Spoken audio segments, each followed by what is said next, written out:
everybody, welcome back to the Claremont Classic Garage. Today we're going to make a video about Project 8 Ball, our 1968 Galaxie 500 project. And it's time we got some wheels and tires sorted out for it. I think I've gathered up enough junk to make that happen, so let's have a go at it. Project 8 Ball needs something to roll around on. I mean, the tires on it are junk. The wheels are all different. They don't even match. So Project Q Ball here, we actually got a matching set of 4 of the correct 1968 disc brake Ford wheels that would belong to these cars. But it's becoming increasingly difficult to find decent 15-inch tires. I mean, used ones, right? Because nothing has 15-inch tires anymore. At least not in the tall, narrow sizes that a car like this needs.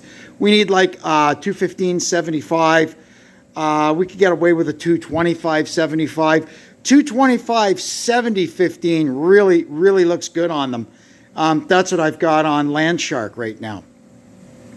So, and on top of that, they look goofy when you stick with the 15-inch wheels and the hubcaps. Unless you've got white wall tires, they really look silly. Or at least, in my opinion, they really look silly. It's got to have white walls if I go that route. So I thought, well, modern cars are all 16, 17, 18, you know. So let's have a kind of a skulk around and see what we could find. So I came up with these. These are off an SN95 Mustang, which is I guess the 94 to about what 2002 style of Mustang. It's kind of a evolution of the Fox platform. But there's lots of these wheels around. They're 17 by 8, and there's lots of them around. They're everywhere. I got this set of 4 for $100. How could you go wrong with that? Sure, they've got a little salt damage on the clear coat, but you know what? There's all 4 of them. They've all got their center caps, and they've even got some not too bad tires on them. Problem is, these tires won't work for us. We need something that's a little taller, right? So these are, what are these? 235 55 17, which is basically your standard Mustang size of tire, right? So we're going to use 225 65 17, which is not quite as wide, but a little bit taller. That'll fill out the wheel wells on these cars a lot better. And on top of that, it's a very popular size, and I'll have no trouble at all coming up with a set of decent used ones for cheap, right? So what we got to do now is get these guys busted off the rims. We're going to try on the old Coates 4040 here. These have a reputation of being good really only for 16-inch and down, because these things are so old. Back when these machines came out, 17-inch wheels were on great big trucks, right? And this is like a service station kind of machine. Pretty much everything had, you know, 13, 14, 15, or 16-inch wheels on it. But I've even done 18s on this before. You just have to be really careful. So we're going to give it a try on one of these and see how it goes. First thing we got to do is knock the center cap out and get the valve stem out. And that should be pretty easy. Aha! Just like that, out it comes. And then we get our valve stem puller out. Look at this thing. It's even got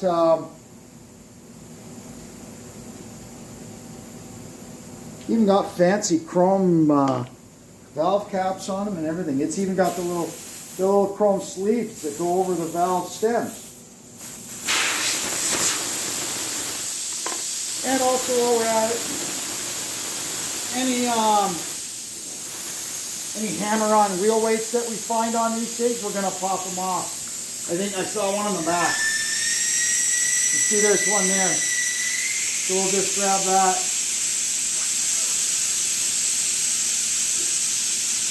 And off it comes.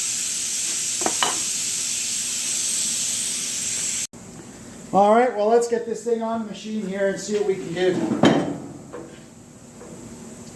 These are good old machines, man.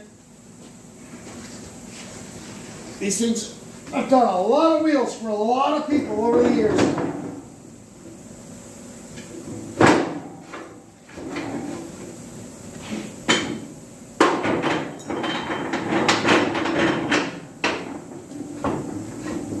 These things also have a reputation of being hard on aluminum wheels. There's a couple of ways you can go about it. Back in the old days, they would sell hard nylon rings that would fit over this lip. You could also get tools that were nylon coated. I haven't got either, so we're just going to try one and see what happens. Hopefully with the back bead breaker is not going to come up and hit the wheel. That's a problem that you have with these old things. All we can do is try. We'll just go easy with it and see what happens.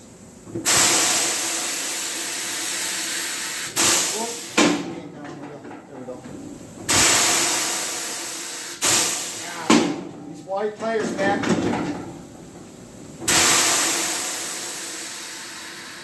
Yeah, see the problem is this thing here is coming up, it's pushing on the wheel, not the tire.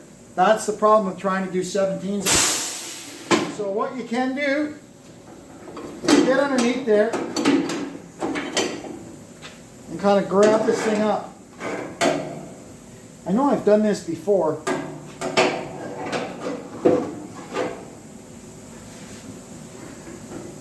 Maybe it's not going to work today, people.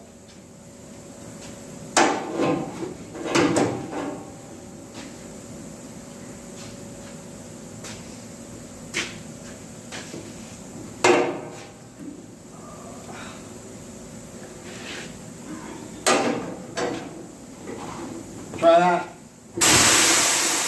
There we go.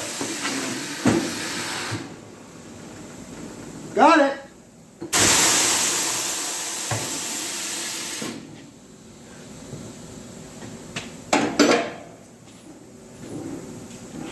And these tires are stuck on here good.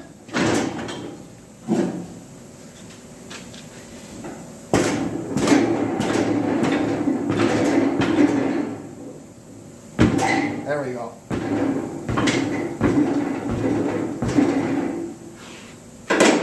Okay, so now here's where you get into trouble with these old machines. These lower profile tires, they give this machine fits.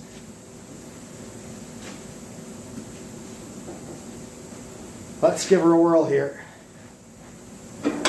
Keep this pulled up. I think we'll be okay now. Let's see what happens. Aha, what do you know?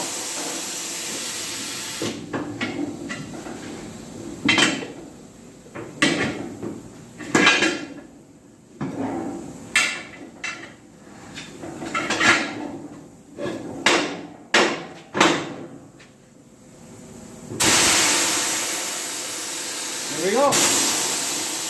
Okay. Let me repeat 3 more times and I'll be back.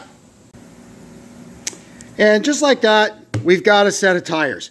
If you remember, we got a Grand Caravan in for parts.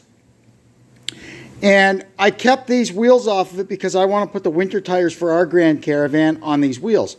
But on the wheels are this really nice, they're about halfway worn set of Goodyear tires. The size that we're looking for, 225, 65, 17. So we're going to get these tires off of here and see if we can get them on our Mustang wheels. I mean, those wheels are probably 1.5 inches wider than these wheels. So we'll see how it all works out and go from there. So I'm going to go ahead, get these busted down now, and we'll see if we can get them built back up. Well, here we go. Let's see if we can get these things built up. Getting those tires on the rims shouldn't be too big of a problem. Getting the beads to seat may be a very large problem, but all we can do is try. I think I sound like a broken record. I say that all the time. All we can do is try. We'll put lots of bead sealer. These old aluminum wheels that have been in the salt up here in Canada, they get eaten away and they end up leaking. So lots of bead sealer. And usually on the back side they're worse.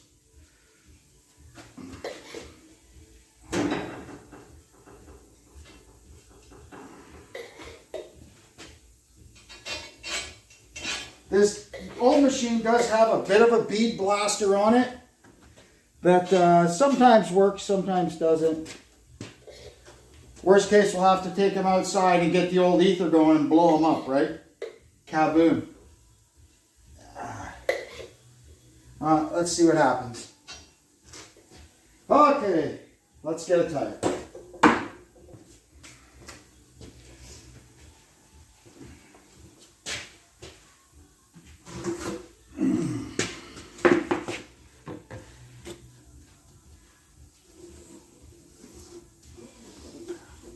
A little bead soap on it. And let's see what happens, eh?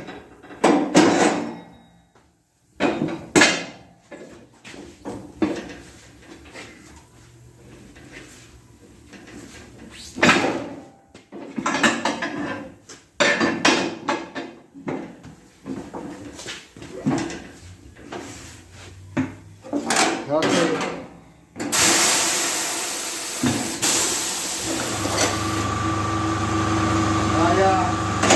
This is going to be a problem.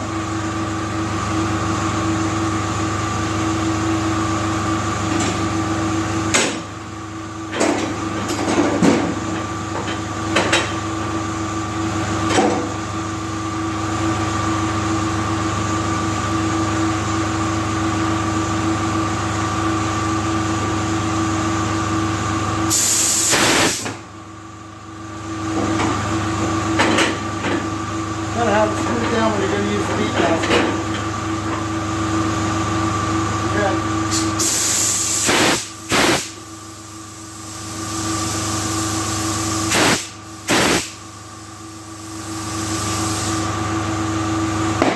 Well, look at that, we got it. Can you believe it? That's awesome. Wow.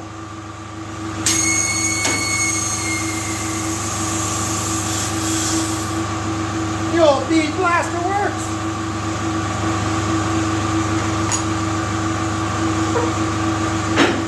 And we'll pump her up to about 32. That'll do it.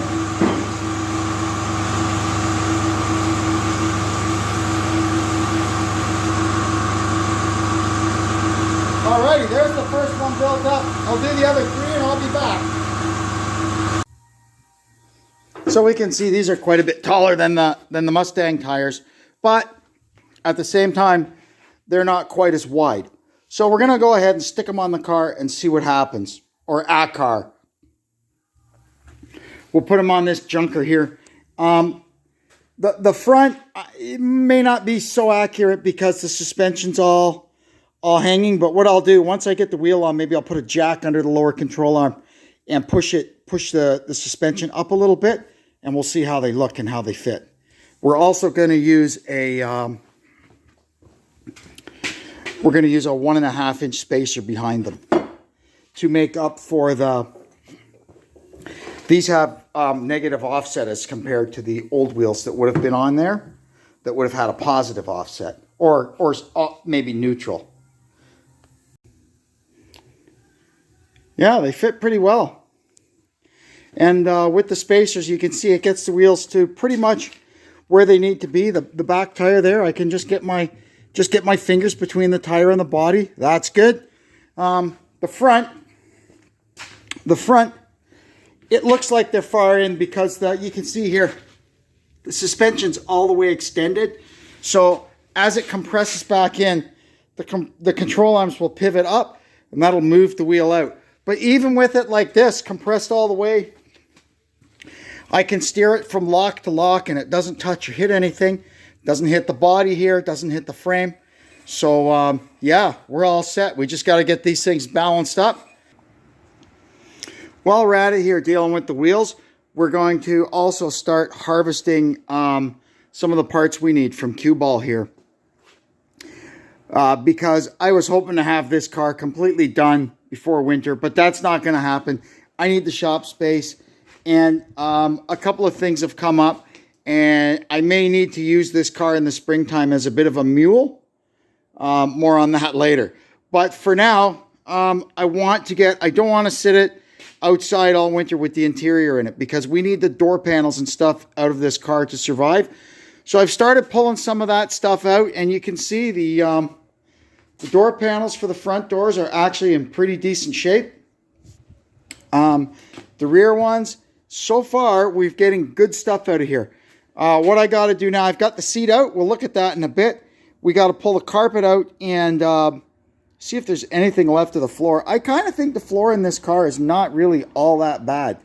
So we'll see what that's like when we get the rug out. Wow, look at that. That is all the original floor still in it.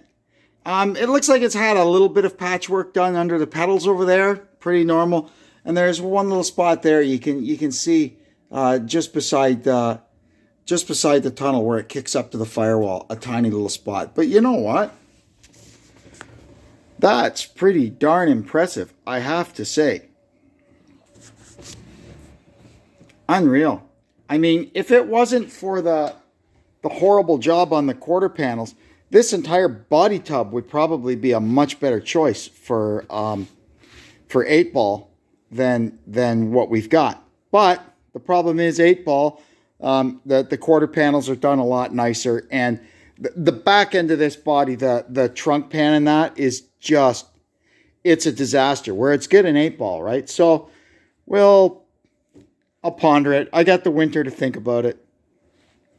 But yeah, I'm gotta say I'm pretty impressed with that. That is not bad at all. Okay, that'll do it for that. I can get this thing outside and it'll be fine till spring.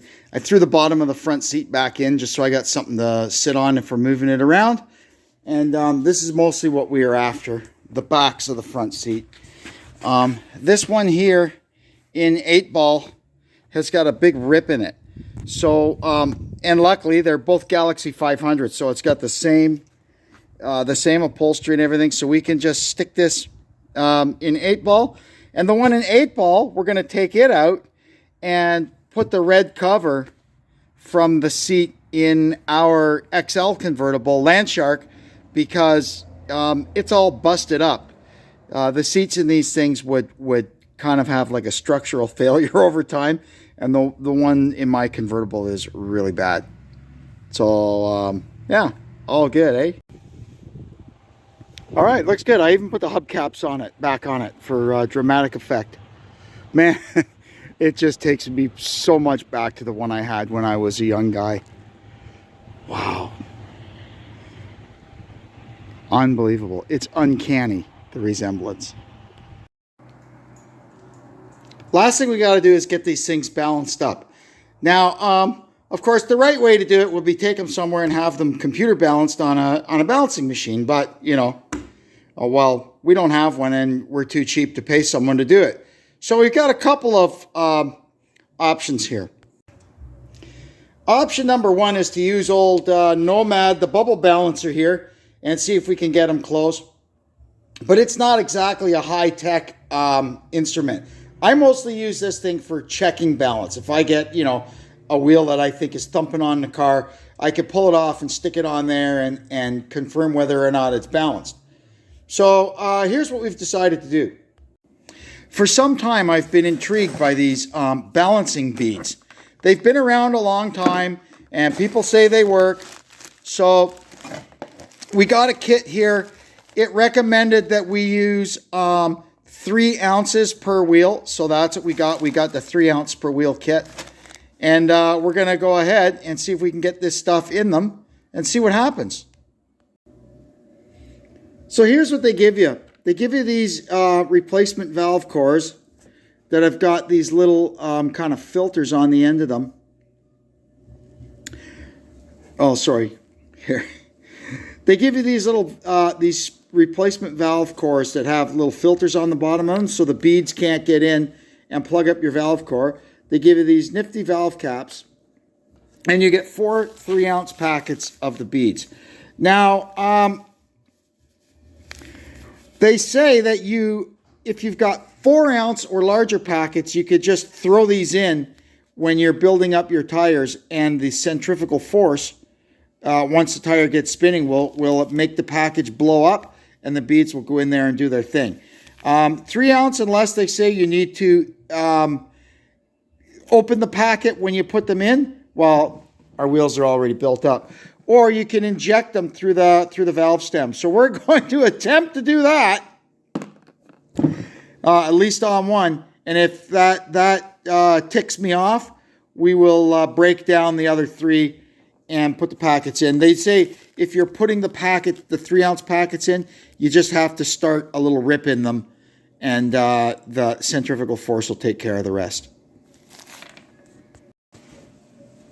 So first thing we'll do is I've got a funnel set up with our little jug here. There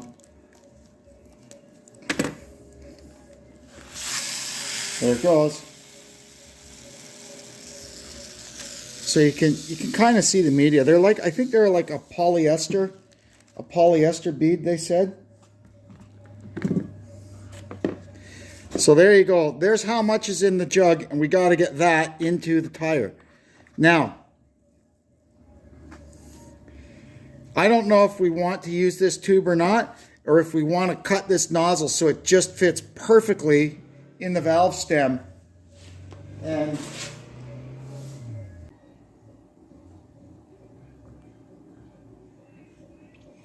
well, I can tell you, pouring them in through the top is not going to work. So we're going to have to try and break the beads down and see if we can get it in, but not blow it all out. You know, blow it all back out when we blow the tire up. We'll have to be very careful. So what I did was I removed this thing from the tire machine. It comes off just in a second. So that way I'm not pushing the back bead off, because I don't want to break the back bead. I only want to break the front bead. That way we can break the front bead down, stick the beads in, and then blow it back up. So let's see how that works. Alrighty, here we go.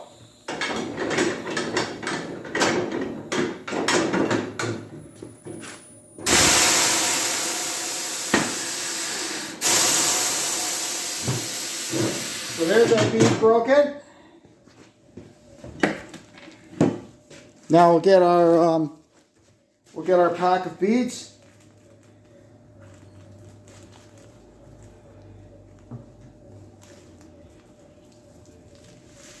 Get them in there. I just use any of them that don't quite make it in. I just use a paintbrush here and get them pushed in. There we go. Now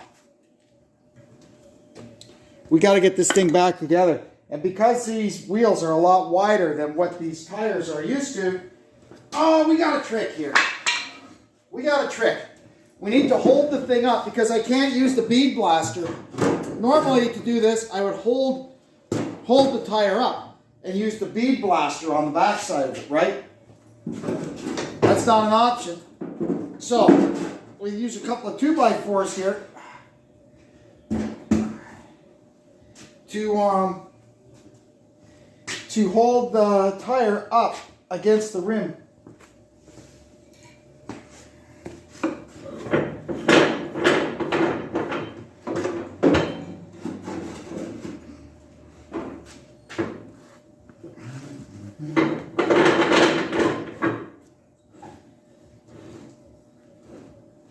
There we go. Let's get it held up on that side. Now, let's see what happens here if we can get this thing to go. There she goes.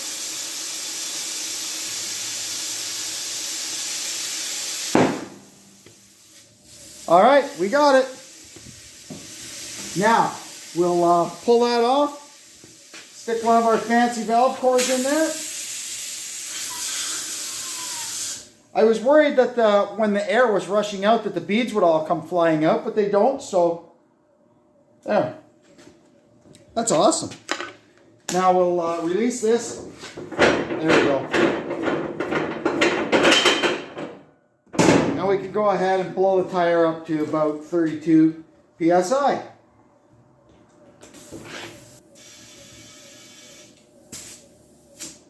There we go. Stick on one of our fancy valve caps. And that's that one done. Now I'll do the other two. Now what we're going to do is I brought Landshark over. We're going to stick those wheels on Landshark and take it for a spin and see what happens. So here's the tires we took off. They're 225 70 15. This is what's going on. 225 65 17. Now the difference is you know, it looks a lot like a lot of difference here, but these tires are a little shorter than what should be on it. This car should have a 215 75 15. That's what the original tire size equates to. And they are about 3/4 of an inch taller than these ones, although they're skinnier. So the height of it would be a lot closer to this. So what we do here, we've started off to use these because of the modern offset on these Mustang wheels. We've started off with a 1.5 inch adapter on there, and we got it torqued down. So now we're going to go ahead and get this wheel on, and we'll get it torqued up. And I think it looks pretty snazzy. So we'll just run them on with a speeder, and then once the car is all four on the ground, we'll go around with a torque wrench, and we'll go from there. Well, I kind of like the look of it. They fit in there nice, eh? Yeah. Yeah, they look great on there. Now, the only thing I got to deal with before I try and drive it, listen to this.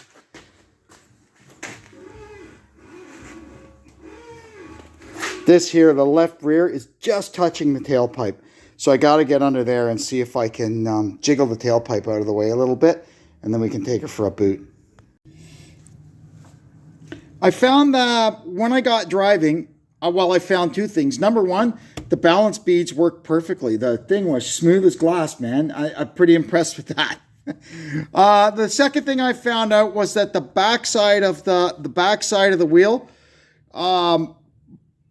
was so close to the control arm, and occasionally it would touch it and make a noise. So what I did when I came home, I added a 1/4 inch wheel spacer behind the wheel.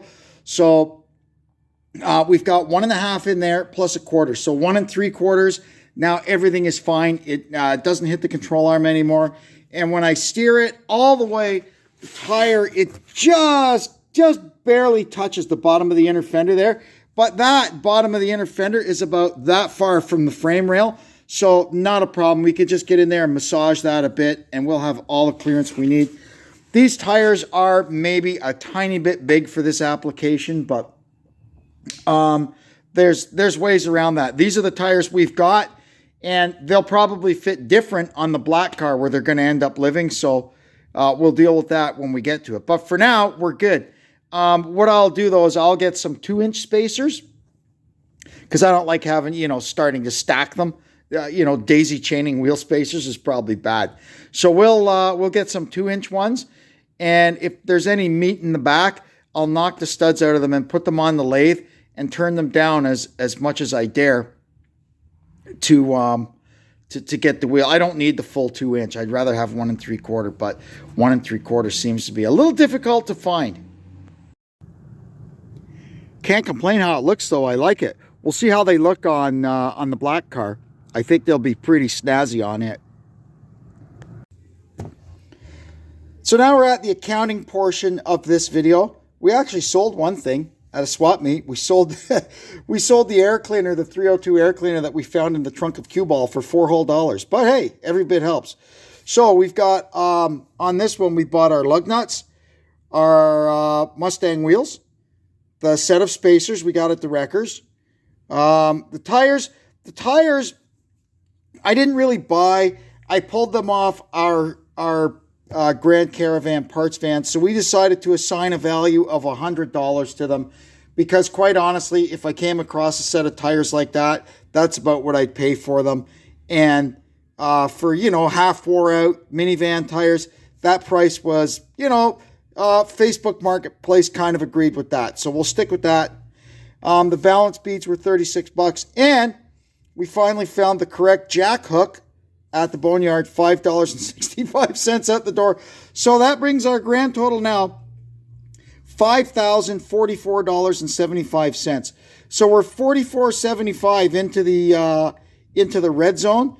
I should probably start making this all red when we're over here, because that's bad. But come springtime, we've got, when we really start working on this thing, we've got a lot of scrap metal to process and parts we can sell off of cue balls, so we should still be in pretty good shape. So that'll do it for this one, I guess. It got a little bit long, but man, that was a lot of messing around to get that sorted out. Anyway, I'd like to thank you for tuning into the Claremont Classic Reg. I hope you'll come back and see us again. And until then, I'm Kevin saying so long for now.